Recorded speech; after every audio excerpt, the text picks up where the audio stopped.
Welcome back to my channel. Hit that subscribe button, you guys. I promise I won't ever give you a link down below asking for money. If you ask me about something that I sell, like my nails or about Mary Kay, then fine. But I'm not going to put a link to ask for money. This is an outlet for me. I'm happy to do this. This is my passion. This is just something that I'm not able to get that out there and do. Like my dad did. He was a service to our community. And I just chose to be a mom instead. So anyway, chapter 13, the days after. And she made a quote at the beginning that says, "You will never meet a murderer that isn't afraid of a ghost." Now I'm just going to paraphrase. Basically, Chris said that there was this evil force pursuing him and that he knew it was in his home and that it was causing him to have this reoccurring dream, and that the weeks leading up to the murders, that this disturbing dream ended up coming true. And he said that it was chasing him until it caught him, and that in this dream he would be lying on his back in his home, and he would have this overwhelming feeling that he was all alone and that his family was gone. And then he would wake up from the dream and all the lights in the house would be on. So whenever he did murder his family, the next morning, he knew he turned out all the lights. And, well, that night after he murdered them, he knew he had turned out all the lights. And when he went to bed, he woke up the next morning feeling alone because he had just murdered his family the morning before. And all alone in the house, and all the lights were on, and he swore that he turned each and every single one of these lights on, and that it creeped him out so much that he had to sleep downstairs. And so that was the first thing that happened to him, and it said that he really creeped him out and that he felt spirits in his home who turned on those lights, and he was convinced that there were evil spirits there. And we know this to be true because one of the police reports where the officer was posted up outside and he was supposed to be watching all the comings and goings of Chris, he even put it in his report that all the lights were on. So it was not just Christopher saying this. And was it Chris getting up in the middle of the night sleepwalking? Was he still in his fog or was he still possessed? So basically, he says that it was the work of whatever was in his home, and that it was a dark spirit following him around, and that he had to lie on the couch and rest until morning because he was just not. He said it really creeped him out. So whatever. But it does say here that he wasn't feeling remorseful. He just wanted to get on with his life when he was resting on the couch after all that happened. So it didn't creep him out too bad. And he was wondering why he didn't miss them. And he thought to himself how he could justify his family being gone. And the only feeling that he had was relief. How can he just tell this author these things? And that when he was looking at the pictures on the wall, it did not register to him, and that he did not miss them at all. He went into the kitchen and he made himself a couple of eggs scrambled. And it was when he was sitting down to eat those scrambled eggs when the police called and wanted to know if he'd heard anything from Shanann. And he admits that it was hard to explain his family's disappearance. Did he really believe that he could be happy with Nikki after he killed his family? It's delusional for him to think that way. It's delusional. I don't know what was going through his mind. So, the police requested that they had a press release at this time, and they asked for the help of the FBI. So the big dogs jumped in and they filed a missing persons report. It wasn't this well-being report anymore. It was an actual missing persons report. And so this is when they brought out the big guns. And so the 2-day search revealed that he was having an affair with Nikki. And he had denied this in any of his previous interviews. This is not wine, this is tea. and that he was at home that next day trying to decide if he should go to work. And it seemed very odd that he would even consider going to work to his family members. And so he called his boss, and his boss was kind of concerned that he would even think about coming in, and he told him just to take the day off. And on August 14th, the day after the murders, Shanann's friends still had no idea where she was, and they decided that they were going to reach out to the media for help. And they didn't ask Christopher how he felt about it. She called him afterwards and said that they wanted to do an interview. And Chris told him that he would do an interview after he called one of his friends, and his friend told him, well, man, if you don't do the interview, it's going to make you look bad. So he decided to do it. And he told them that they had to come to his house for the interview. And meanwhile, the FBI shows up at the same time to do that canine search with the cadaver dogs and the trauma dogs. And they walk in, and he's doing this interview with the news in his living room. And of course, the police have already changed it to a missing persons report. So they told them to get out of there. And that's why he had to do that interview on the porch. It would have been in his living room. And so the author goes into how the canine dogs are smart, and that whenever the reporters did his interview on the porch, that it was the dumbest thing he could have ever done, because that's what sealed the deal. We all felt like he was guilty. And so there are a small handful of people that says they didn't know he was guilty from that interview because of shock and how people handle things. But the way that he was standing on that porch just smiling when he shouldn't be smiling, he used Bella's name in the past tense, he had his arms crossed, he was guarded, and so I just didn't think that he showed any emotion whatsoever. And the only concern that he really felt was how alone he was in the house the night before. So we all know now that he had that really creepy thing with the lights coming all on that he says he did. And so that was the only thing he was concerned about, was how he felt. In the mornings after the murder, she said that that's when the canine search took place, and that the police officer had a body cam on so you could see everything with the dog handlers. And you can watch that on YouTube. When they actually walk into the closet, they hear this weird giggle. A lot of people say it was Nicole's giggle, but it sounded like a toy or a child to me. And it didn't sound exactly like Nicole's giggle, but officers couldn't see a toy anywhere, or anywhere that could have came from. And even they got out of there quick. You could see it on their face. They were looking at each other like, did you hear that? And they hightailed it out of there and closed the door. So they're also said that when they were going around, they saw that 3-foot princess doll that Shanann had posted on her Facebook as a joke, that Chris had sent her when he was planning the murders in his head. He had taken this picture when she was in Arizona and sent it to her. She thought it was funny. She posted it on Facebook.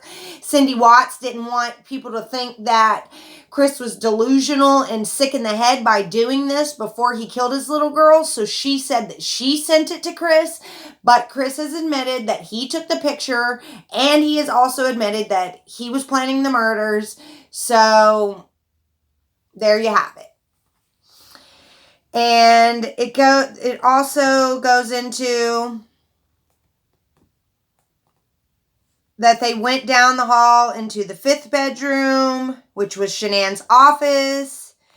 And she had just posted a video the week earlier in that office talking about how amazing Chris was.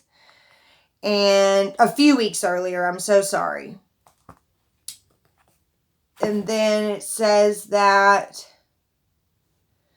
it was sad feeling us going through those body cams of those officers and seeing all of Shanann's private things. We saw her pantry even. We saw all of her shoes, all of her designer purses hanging on the wall. We saw the playroom. We saw everything. I mean, we pretty much got up close and personal to the victim, and usually that's not the case.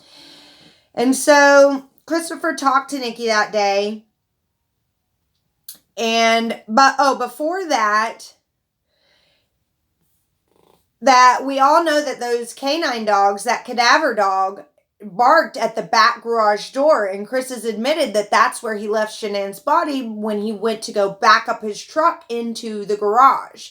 So for those canine dogs to bark downstairs where there was trauma, those cadaver dogs or trauma dogs, we don't know which was which, for them to bark downstairs in the basement, they were spot on with the garage door. So why wouldn't they be spot on with the basement?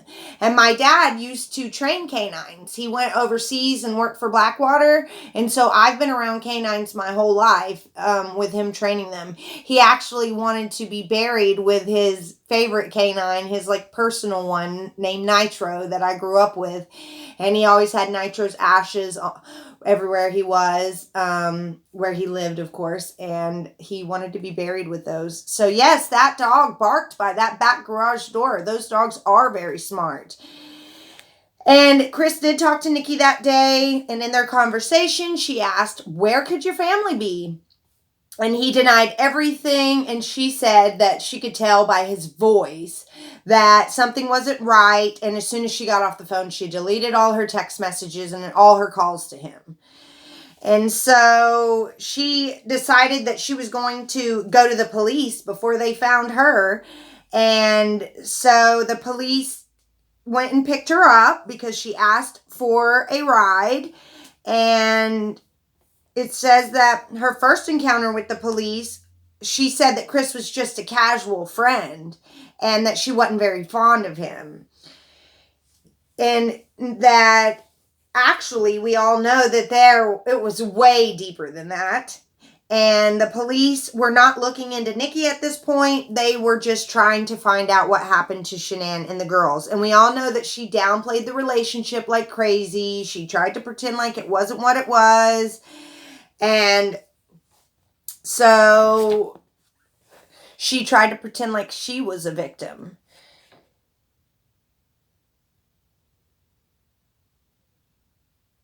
And so the author says when she listened to Nikki's interview, it felt like it was one-sided and like Chris was doing everything and she wasn't doing anything.